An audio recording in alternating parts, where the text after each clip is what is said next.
আরে জগদা, happy birthday.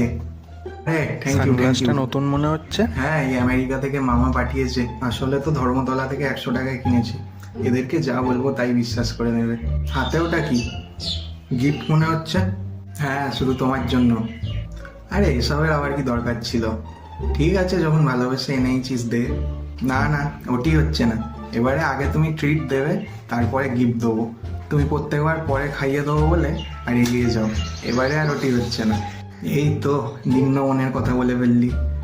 আমি এই জিনিসটাই পছন্দ করি না, যে জন্মদিনে গিফট দিতে হবে, খাওয়াতে হবে। সে তোরা ভালোবেসে এনেছিস, তোদের মন খারাপ করবো না বলে গিফটটা নিতে চাইছি। তোদের তো আর মন খারাপ হতে দিতে পারি না। ঠিক আছে ভাই, যা তো পাঁচুদার দোকান থেকে 3টে চা নিয়ে আয়।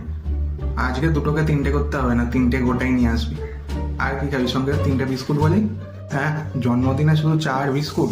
রাখো তোমার খাবার তোমার কাছে, আমরা আমাদের কাছে গিফটটা রেখে দিলাম। আরে বেশি খাস না রে, বেশি খেলে তোদেরই শরীর খারাপ হবে। আমি তোদের ভালোর জন্যই বলছি। ঠিক আছে যা, বিকেলে আসিস, সবাইকে একটা করে আলুর চপ খাওয়াবো। এই যত ফালতু বকে লাভ নেই, তুমি 3টে চপ নিজে খেয়ে নাও। হ্যাঁ চ চ।